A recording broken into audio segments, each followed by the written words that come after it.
En el episodio anterior hicimos todo un repaso de la situación, sobre todo social, económica, empresarial, que existió en el año 2002, cuando vino precisamente Conrado aquí a España.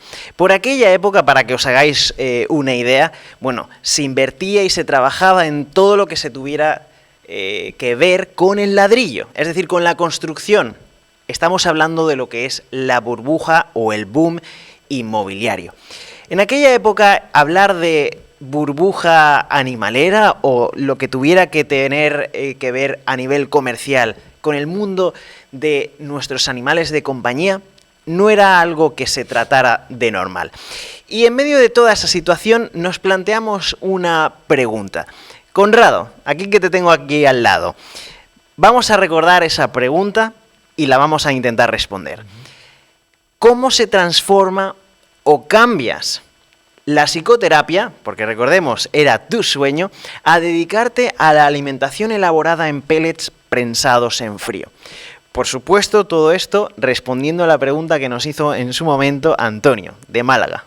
Muy bien, bueno, pues el hecho de que yo viniese a España de Alemania para ofrecer psicoterapia a alemanes turistas y al final terminase ofreciendo alimentación para perros, es la suma de una serie de acontecimientos que se fueron dando de forma unida y combinada como una cadena, digamos, como llamo yo, una cadena, que un eslabón le sigue al otro o se engancha al otro. E insisto, todo esto que ocurrió sin quererlo, sin buscarlo ni planearlo y aún más sin desearlo, es lo que fue ocurriendo poco a poco cuando vine a España en el año 2002.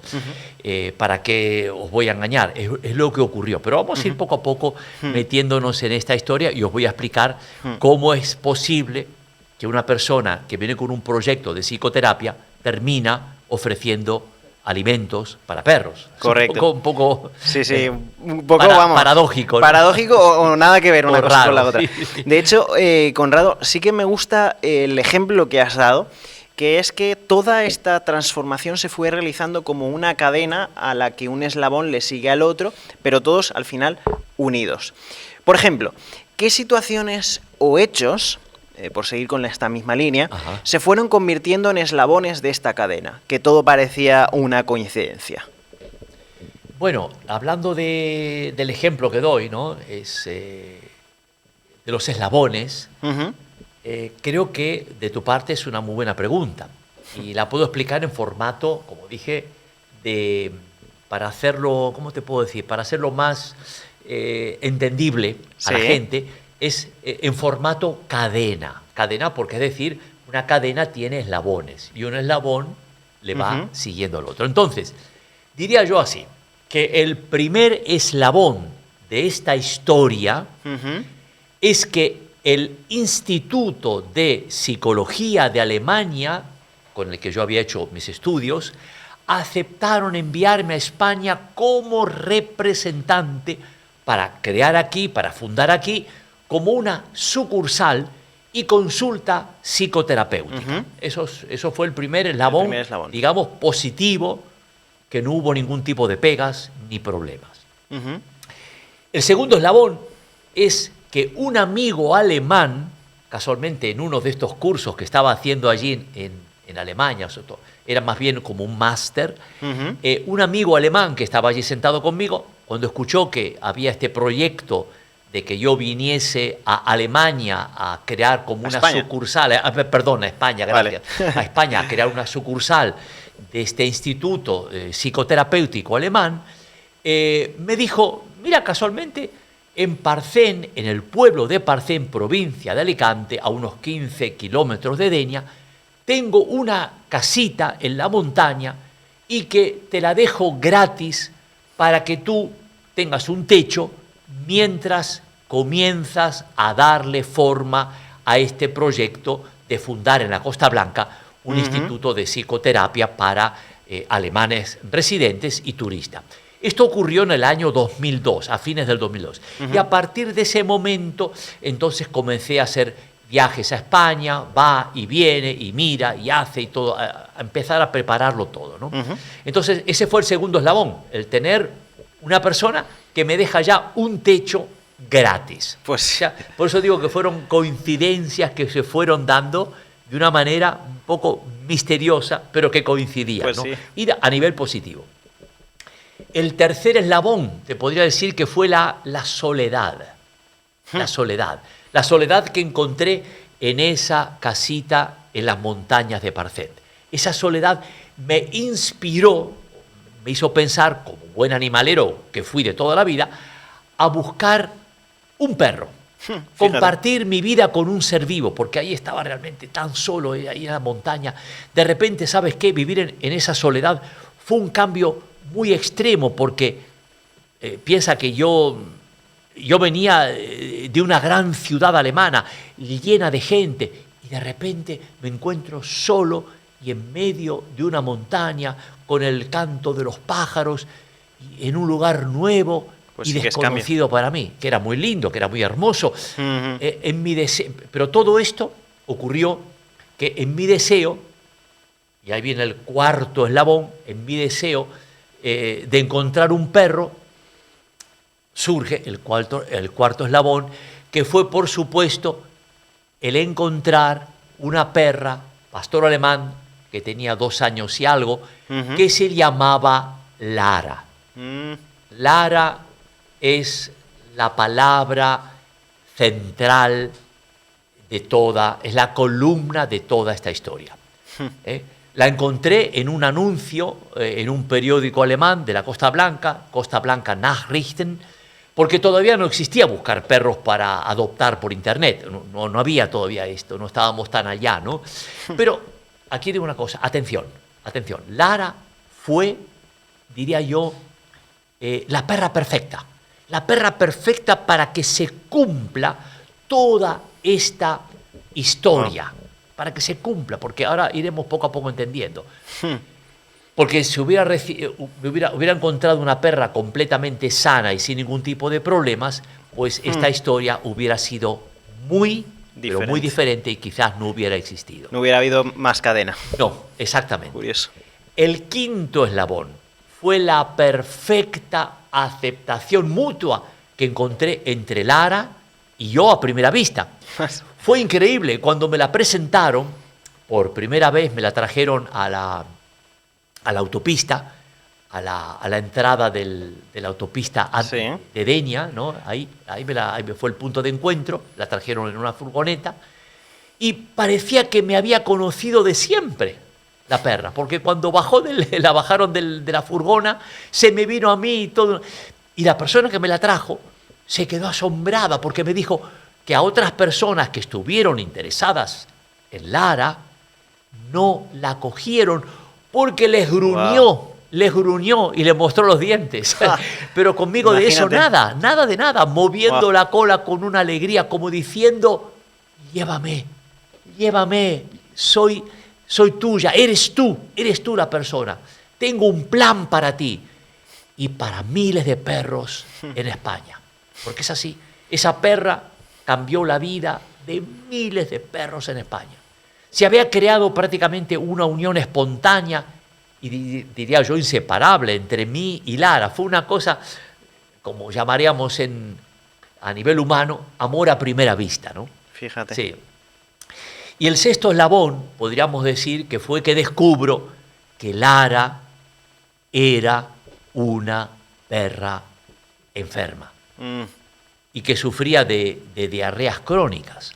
Y justamente la enfermedad crónica intestinal de Lara, de esta perra, pastor alemán, fue, podríamos decir, digamos, el eslabón y detonante principal de toda esta cadena de acontecimientos que a continuación se iban a dar, que iban a suceder. Porque date cuenta que si en vez de haber encontrado, como dije antes, una perra enferma con diarreas crónicas, suponte que hubiese dado con una perra o un perro súper sano, a prueba de bombas, que comiera lo que comiera, no tenía problemas, se hubiese roto, como dijiste tú, se hubiese roto el eslabón de esta cadena que me llevó, sin darme cuenta, de ser psicoterapeuta a nutricionista canino. Si hubiese dado con un perro sano, como dije antes, aquí se hubiese terminado la historia de haber traído por accidente, porque ahora lo veremos, esta alimentación en pellets elaborados en frío a España. Seguramente un comerciante en algún momento la hubiese traído, porque cuando empezó el boom o la burbuja del animal de compañía, de la empresa alemana me dijeron que habían comerciantes de España que estaban interesados en hacerse con este alimento. Eso Oye, fue lo que... Sigue siendo interesantísimo, ¿no? Esta ilustración que nos estás planteando como ejemplo visual, que al final es una cadena de acontecimientos que se van dando uno detrás de otro en perfecta armonía o coincidencia. Sí. Pero Conrado, volviendo a tu cadena particular, ¿tú sabías que esta perra pastor alemán tenía este problema de diarreas crónicas cuando fuiste a adoptarla? No tenía idea, porque a Lara me la trajeron Sí. otras personas. No hablé directamente con sus tutores. Ah. Lo cierto es que le cogí mucho cariño, y también Lara conmigo, que ya no podía dejarla, ¿verdad? Claro. A veces cuando la gente recibe un perro de una protectora, de un lugar, que ve que es un perro enfermo, lo que hace es devolverlo, ¿no? Lo devuelve, pero yo no podía. Pero sus diarreas eran, no lo puedo negar, eran una tortura para ella y para mí. Era una situación desesperante. Fua. Desesperante, de verdad. Y No me imagino. toda esa, hablando mal, toda esa cagadera por la casa que de repente le venía a la pobre, no se podía ni retener, ni avisarme cuando tenía el deseo, ¿no? Y ahí, ¡buah! Que me ahogaba de ese olor penetrante, ¿no? Fíjate. Fue algo horrible. Pero de aquí podemos hablar del séptimo eslabón, que fue comenzar a buscar una solución. El séptimo eslabón es la búsqueda de una solución, pero lamentablemente no encontraba resultados, no encontraba soluciones, debido a que estas constantes diarreas que hacía en mi casa, las hacía como agua.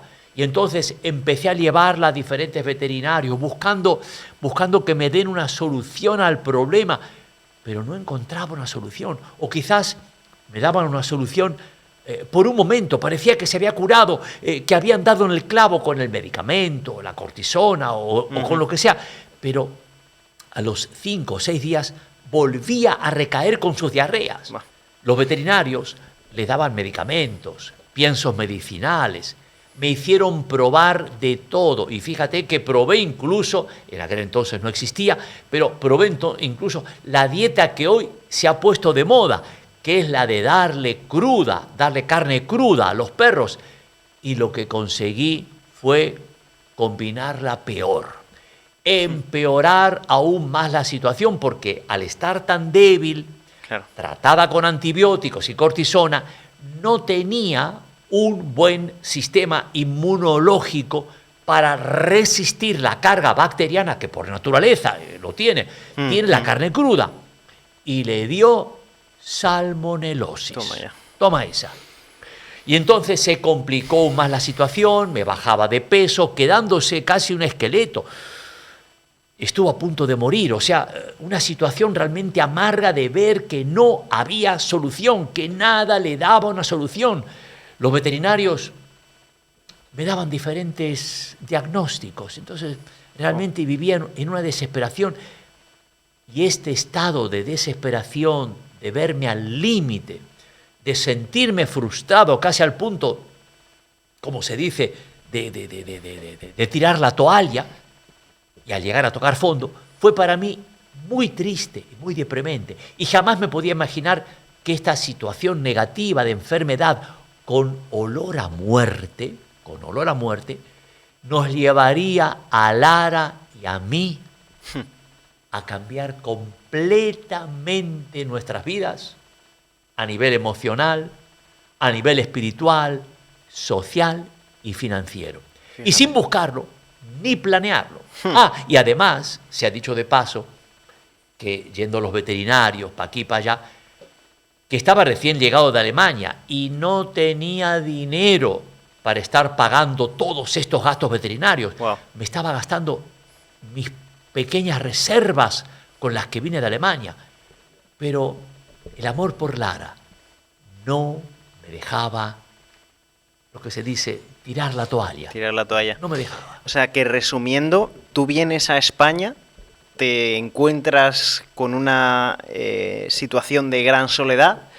Para calmar esta soledad buscas un perro, encuentras a Lara y descubres que esta perra precisamente tiene problemas de diarreas crónicas. Así es. Pero claro, como te encariñas con Lara, empiezas a sufrir. Porque claro, está enferma y estaba bajando de peso a un ritmo pues fuera de lo sano. En medio de todo esto visitas muchos veterinarios, te dan diferentes diagnósticos. A pesar de todo eso, nadie te da una solución definitiva. Todo es temporal, te sientes perdido, cambias todo tipo de alimentación que existe, pruebas todo. Y claro, en medio de todo eso, sin haber solución, te amargas. Porque ves que nada consigue dar con esa solución y al final te preocupa que tu perra se te vaya o se te esté yendo poco a poco. Así es. Y todo esto estaba ocurriendo simultáneamente mientras estaba tratando de montar este nuevo proyecto de psicoterapia. Y por otra parte me encontraba con esta perra enferma, ¿no? Ya me habían salido algunas personas interesadas en psicoterapia que me habían llamado de Alemania y habían venido y que las estaba atendiendo en algunos hoteles donde estaban viviendo. Por ejemplo, como dije antes, en el Hotel Port Denia. Esto me obligaba a dejar a Lara sola en casa. No me la podía llevar conmigo, ¿no?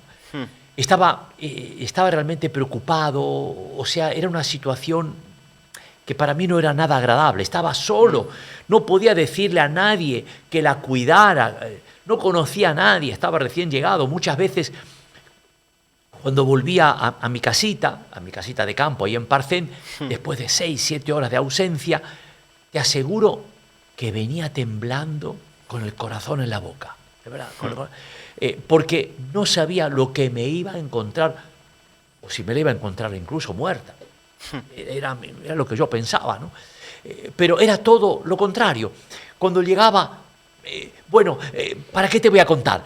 A pesar de que estaba toda embarrada de caca, me saltaba de alegría y desesperación de volver a verme. Y entonces empezaba la típica faena, que era la de meterla en la bañera, lavarla, pero lo hacía todo eso con mucho amor y sobre todo con la esperanza que un día se curase para siempre. Ese era mi sueño y era mi pedido de corazón al Creador de la vida y de todo cuanto existe. Era mi pedido. Interesante. No, la verdad es que resulta intrigante todo lo que estás contando, pero Conrado, creo que estoy seguro de que Antonio y todas las personas que nos están escuchando se estarán preguntando, oye, ¿cuál es el punto de inflexión o el detonante que provoca ese cambio brutal o radical en tu vida, que pasas de la psicoterapia a la alimentación de perros? Porque yo creo que esto es lo más importante para que Antonio pues entienda, ¿no? El por qué tú trajiste este alimento a España, sin buscarlo, como estabas diciendo, ni planearlo, ni desearlo. Pero bueno, de todas maneras, para que las personas que nos estén viendo puedan masticar todo lo que hemos dicho, vamos a dejarlo hoy por aquí, porque el próximo episodio yo creo que contendrá la clave o el detonante, y viene además pues con muchísima información, creo, valiosa. Y eso lo sé porque tengo ahí unas pistas de lo que se viene, así que... Sí, estoy de acuerdo. El próximo episodio tiene mucha carne y de la buena. Y vamos a hablar ahí ya poco a poco. Perfecto, pues nada, os invitamos a que sigáis viendo esta serie de episodios, suscribiros para estar atentos y a medida que vayan saliendo pues os podéis poner ahí a ver cuál es el desenlace final de toda esta historia, porque desde luego que es súper intrigante. Nos vemos, por tanto, en el próximo episodio. Gracias, Conrado.